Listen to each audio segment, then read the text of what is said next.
So we're a week away. We're 1 week away from the NFL trade deadline, and the only Eagles player who has been mentioned in any rumor at any time from any specific source has been their best wide receiver, or at least, at least historically, their highest paid wide receiver, A.J. Brown.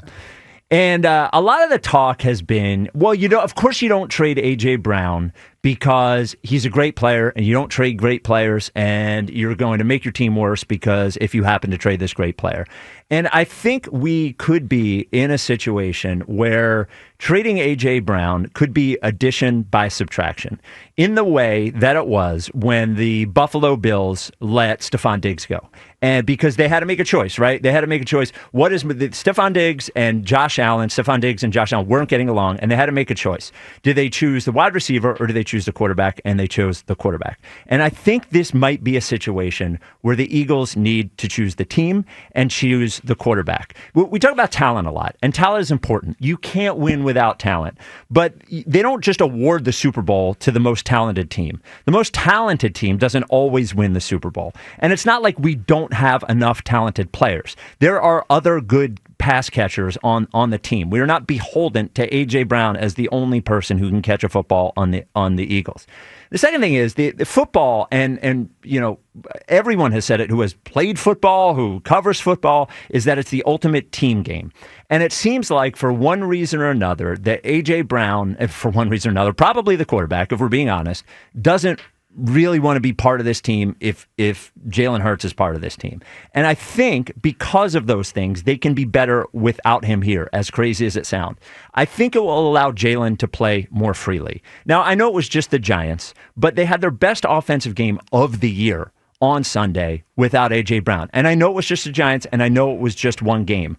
But when I think about what Jalen Hurts has to do every single week going into that game, is that he has to make decisions quickly, right? He has to make the right decision quickly. And if he drops back and he is looking out at the field and he has to think about what he might have to deal with tomorrow or the next day, or what tweet or what Instagram post he's going to have to answer for if he happens to choose to throw the ball one way rather than the other way, I don't want him to have to worry about that. It allows the team to focus on one goal, and that is winning the Super Bowl. And imagine you don't make this trade, right? Imagine A.J. Brown is still here after the trade deadline. And imagine after every game, this thing happens again and again and again and again. I can promise you that as talented as A.J. Brown is, that is going to hurt their chances to win the Super Bowl because it will make the quarterback's job harder. It will make every other player on the team's job harder as they have to answer the questions all the time. And I know it's just tweets and I know it's just Instagram posts, but I promise you it doesn't help. And I also think, and the last thing on this is it might be the last time that they can get the most value they can get for A.J. Brown right now. First of all, you have a bunch of teams who think that they might be one wide receiver away in the middle of the season. Once we get to the offseason... He's not just a wide receiver. One of the best. One of the best, for sure. But we get to the offseason, and all of a sudden people start thinking more about the draft, and that maybe they value their picks, and that they're more thoughtful about what they do. Maybe you capitalize on a team that thinks they're an A.J. Brown away. The other thing that could happen is that we don't know if A.J. Brown is in physical decline or not. He's had several knee things. He's had 2 hamstring things this year. When people say when you watch, he certainly had good games this year, but there is a chance that part of his lack of production is that he's not the same physical guy. And then the other thing I would say in terms of moving him is, and if you wait, is we get to the offseason, if this is 8 more weeks of nonsense with him, then you put yourself in a position where the rest of the league knows you have to do it, and you're not operating from a position of power. So, I think A.J. Brown is a great player, and the best case scenario for the Eagles would be A.J. Brown comes to his senses, and everything is fine, just like last year, and he puts away whatever nonsense he has going on or whatever problem he has, and saves it for the offseason, and they deal with it then. But I do think they have a chance to win a Super Bowl this year, and I do think that if he is intent on being this way the rest of the year, that I think him not being on the team could give them a better chance of winning the Super Bowl, regardless of what you get back for him. Boy, you said a lot. Yeah. Said a lot there. Put the seatbelt on here. This thing get a little bumpy. It could. Could get a little bumpy here today. I'm completely against this. I can't even stress it enough that I'm against the idea of trading A.J. Brown. And I'm not saying a lot of what you said, there isn't logic behind it. There is some logic behind it. But I think the risk of you being right, meaning the Eagles being right if they were to make that decision, is it's not rewarding enough for me. Because here's the thing. You're in the middle of a season, and let's make no mistake about it. You're a better team with A.J. Brown than without A.J. Brown this year. Now, what you may do in the future, if you revisited this in the offseason, and now you got draft picks, and you can do some different things and improve your team for the next year. But as far as the 2025 season goes with the Eagles, there's no way you're a better team, or you can be a better team, if A.J. Brown isn't here. I agree with you. You need somebody, meaning A.J. Brown, to be on board with everything that the team is doing, be in unison with everyone else, preaching the same messages, pulling in the same direction for the same goal, which is to win another championship. That's where you want his head at. Now, they have to, as an organization, continue to work to get his head in the right place. I hope Sunday, my hope is for Sunday's game that was sort of a awakening for AJ, that he sees that, man, we got a pretty good football team here.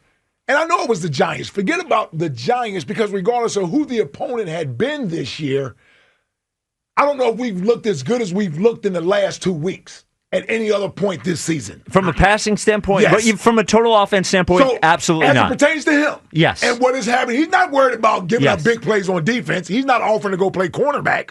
So he doesn't care about what's happening on that side of the ball. Yep. He's been more concerned with what's happening on the offensive side of the ball. And he spoke early in the year about his frustration, with wanting to be a solution, a bigger part of the offense, figuring that he could help. The passing game could help out the team versus relying on the running game so much. He wanted to be a part of this thing. Well, that area of the game has evolved over the last 3 or 4 weeks, and it has become a bigger part of the offense. The passing game is more prominent as far as the success of the offense has been. And now the running game gets going. This could be a scary thing with A.J. Brown being here. So what I'm hoping is that A.J. Brown has saw that, and over this next week or so, before they get ready to play a huge game against the Green Bay Packers, which can have number 1 seed ramifications involved with it, he's going to come to realize this is a beautiful thing we built over here, and I've been a big part of it. Why would I ever want to leave this? So I'm hoping that absence makes the heart grow fonder. And A.J. has a different view on where the team is going, where the offense is going, what other frustrations he may have, the inadequacies at the quarterback, whatever it may be. We're all speculating about what it could be. Well, a lot of that has changed over the last 2 to 3 weeks. And if he hasn't noticed that, because everybody else is noticing it, if he hasn't noticed that, hopefully over the next week or so, he gets that revelation and wants to be a part of this. But if you're the Eagles, your job is to make sure you do what's best for the Eagles to win in the here and now. And I'm trying to win another Super Bowl, and I don't believe we can win the Super Bowl as we're presently constructed without A.J. Brown being on the team. I just don't believe that. Here's the other thing real quick. Yeah. The risk of moving A.J., and now all of the receiving and passing burden goes to Devontae Smith and these other young, unproven guys. Well, what happens if something happens to Devontae? He gets banged up. He gets a hamstring. Now what do you have? At least we have the benefit of having 2 number 1 caliber receivers, and if something happens to one of them, you still got the other one. Yeah. So I can't do anything with A.J. A.J. has to be here. We're not winning anything without him this year. If he doesn't have a change of heart after all of this, then we can revisit it in the offseason, and then we can do what's best for the Eagles moving forward. But now, AJ can't go anywhere. He's an Eagle for the rest of the year. You know what's funny? If I had any hope that his mind would change and the Super Bowl didn't do it, and getting the ball more didn't do it. That's where I'm at. Is just like, it seems like for a point of pride to him that it's not going to matter what happens now. You know, you thought it was the ball. All right, 215-592-9494. There's, like I said, I don't think you're crazy in saying that because he caught 8 passes 2 weeks ago. He caught 2 touchdowns last week. 120 yards. Yeah, it still seems like wasn't enough. So wasn't enough. I get that. I understand that where you're coming from.